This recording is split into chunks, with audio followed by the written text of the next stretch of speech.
more time. Make some noise for the headliner, Savant!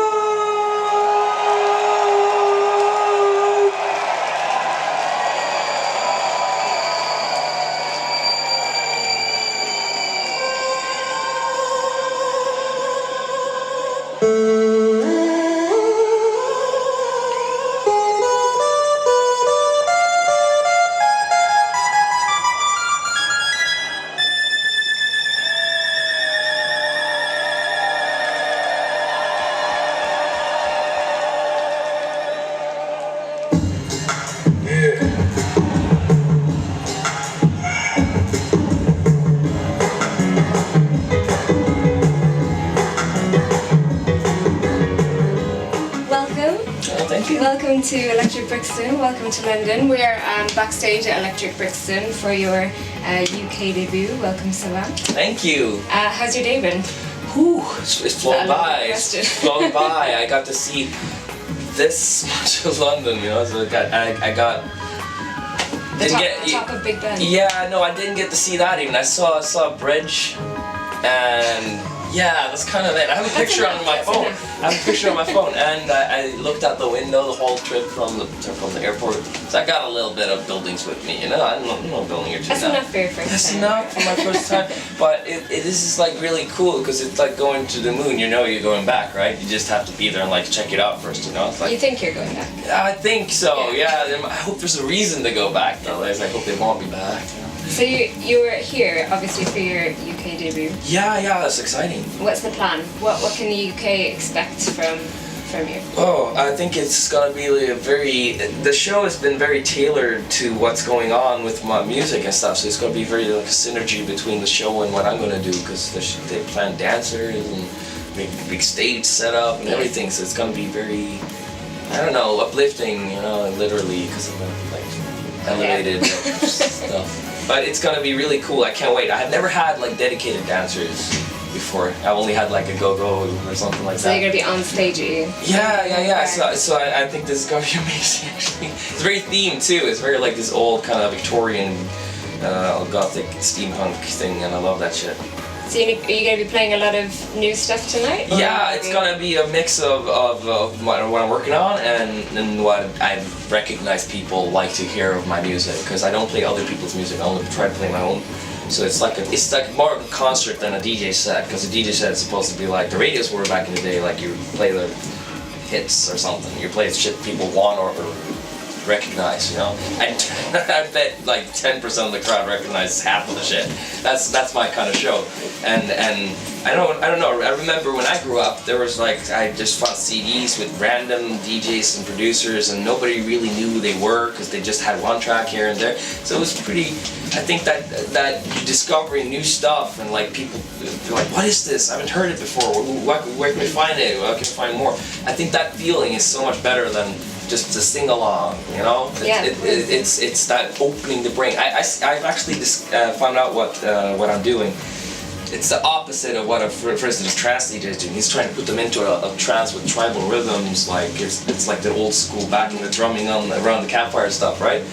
So I think that's what they're trying to do, and that's what people want to be, in that state of mind where they're just in trance, where they're in that loop or whatever. I break the loop. I play music that you don't expect, you know, all that unpredictability is in there. It's like I don't have that build up every DJ has between the songs, so everybody knows what's coming, and like you can count down everything, you know. It's like I don't play like that. I play very around with everything, so people get surprised a lot, but it's all about getting them to cheer, to jump, and I don't use microphones either. I'm a silent puppet, so I use a lot of body language to talk with the crowd, and it works amazingly effectively. Yeah, it does. I've seen it. Yeah, so if you set an example for the crowd, like how much energy you can put out, like if you put on a costume that you barely can breathe in, you can barely put your body in it because it's so tight, and you put on weight on tour because you eat shitty food all the time, right? So it's like, so you can't breathe. Sweat it off. Yeah, but you sweat too. That's the problem. I'm wearing a Guy Fawkes mask, so I'm sweating inside of this mask into my eyes. I'm blinded by that. I'm wearing a wig on top of this again. That's coming coming into my ass all the time. So it's hard work, but it's theater. You do it for the show, right? And it's so worth it in the end, because people want that illusion of something bigger than just a dude with a cap. And now I'm in a snapback and fucking wife beater on, and I'm going like... Is this your, like, what you're describing now? So obviously this is how you work, this is how you're on stage. But what about your new stuff? Are you gonna change direction? Yeah, I just discussed this with my friend, my manager. We watched a documentary about David Bowie on the plane over here. Nice. Yeah, and it was really like that opened my eyes, because I like David Bowie. I always liked him. I always listened to his music, but I never got into his because it's time and place, right? It's cultural things that happen at a certain time. So I didn't live in the 70s and 80s. I didn't know what effect on culture he had until I saw that documentary, and it was like he changed constantly. He didn't. When people asked him, "Oh, so you're doing rock now?" and he's like, "No, I don't do rock. I do what I do, and I do it my way. It's not called rock. It's just experiments." And people were like, "What? You can't say that. You're breaking the code." It's like you have to stick to the the script. Veered away from what people. Yeah, like the journalist at the time didn't know how to perceive those answers, because it was so out of the box, and I really like that. I like that he was a chameleon, that he could change a lot, that he was. I'm not as mellow as him though, but I'm more of a ball of ADHD. But he changed his style, his hair, his image, his sound. He worked with so many different producers and artists and singers, and oh god, he's been through everything. So I really saw this connection with what I'm doing, because every time I release an album, I change the image of what I wear when I play live, and also the sound and everything. So people get a little like, oh shit, this guy's kind of schizo. He doesn't know where he's at, but it's in a cool way, because I think that for instance, a good TV show is a show that doesn't end at the same place it started. Like The Simpsons is like it loops and it ends on it resets every episode, right? So nobody dies, nobody disappears. They're all just reset. And I feel that a lot of DJs and producers nowadays just have the same formula. And if they don't keep following up the same hit track, and the younger they come, the more they do that, because if you're mature and have experience, you get all the, I know what to do now, I know where to go, and it's all about ambition and stuff like that. But I think that it's going to change into, like I had a phase that was Nintendo and stuff, and I had a phase that was gothic and dark, and I had now I'm going into more of a... that's Mario, right? Yeah. That was my Nintendo album. It's really a lot of like game references and stuff like that. People like that a lot. You mentioned that Bowie obviously worked with a lot of people, and I think a lot of people want to collaborate with you, right? So you're probably like outnumbered with people wanting to collaborate. I've done a couple of experiments with how I want to work with people, because first of all, I like to wait for people to come, and I don't like going around asking for all because I have a lot of people I want to work with too, but I would like them to say, if they know who I am, they like, I don't want to push on them, Yeah. I don't want to push on people I like. It's like fanboying, oh, can I play that? Because people do that with me too, and it's not the way to go. Really, you're supposed to make your marriage, so that it's the right thing to do, right? The right thing to collaborate, because you're both at the same level. You're trying as hard as each other. It's not one that's I want to be that thing, but I'm not trying. I'm copying. So it's more of that the fanboy thing is, right? So I met a lot of people on tour right now that like, I know who you are. Do you want to collaborate and stuff like that? It's like I get like goosebumps when I meet people who say that, and it's so cool. But I've tried with the fan collab too now, and I put up a competition, not a competition, just like, hey, send me stuff and I'll make a song out of it. And so they can send you anything. Right? Like any sound. Yeah, sure. And I got so many contributions, and I told them they could do any tempo they want and all that stuff. So people send me so much random. So I still haven't picked through everything, and this ended in March. That sounds amazing. Yeah, so you're gonna like merge it into one tune. Yeah, so it's gonna be eclectic probably, but I'm trying to find the motif in it all. Like one of those things has to be the motif, right? The sample, the vocal, the melody, or whatever. It's in there somewhere. You just have to dig and listen 600 times because there's thousands of songs. So I mean, samples and sounds. We've got a busy time. Yeah, busy. But that's a big fan collab. That's like hundreds of people collaborating on one track together, and it's like, okay, you want to make a track with me? Let's do it like this. It's like really cool experiment, and everybody gets to be in it. It's really fun, and it's also very like anonymous too, because it's all about just joining to one instead of having this ego.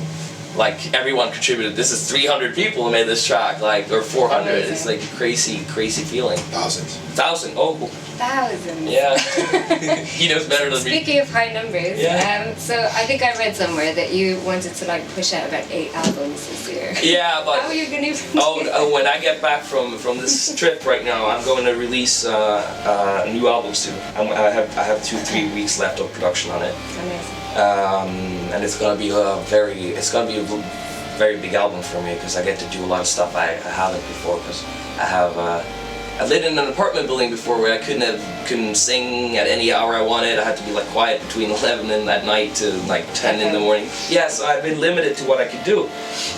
So now I'm living in a place where I can be loud as long as I want, and I can really push out music. So it's gonna be the intensity and level of music is going to go up a lot, and I feel it's really a force that's coming to get me now. It's really good. I can't stop making music. It's not that I'm like, oh, how am I going to do that? It's more like, oh shit, I'm getting pulled. It's gravity, so I can't stop that. So 8 albums. I don't know. I set high goals, but I'm happy if I release 2 more after this. I'm going to get 3 albums this year.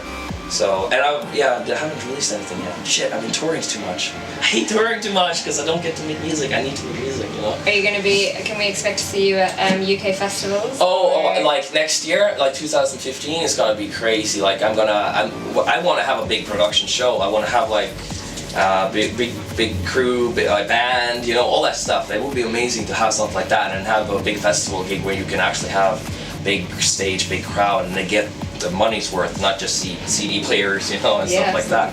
Because that's the kind of show I want to do. Because I feel like a hack when I play big music on small equipment. I feel that this should be played by more people, and so it gets the synergy effect on stage, and also that you can improvise for, because everything's live. And I want that feeling too, because the band feeling is so much greater.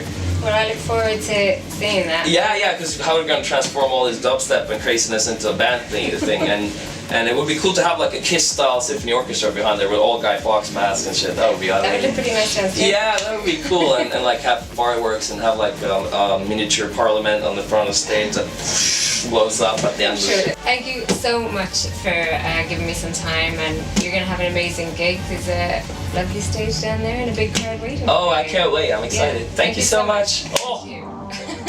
Almost perfect. Yeah, we said it at the same time and stuff. It's Did like, we? yeah, we said, Okay. have a good time, didn't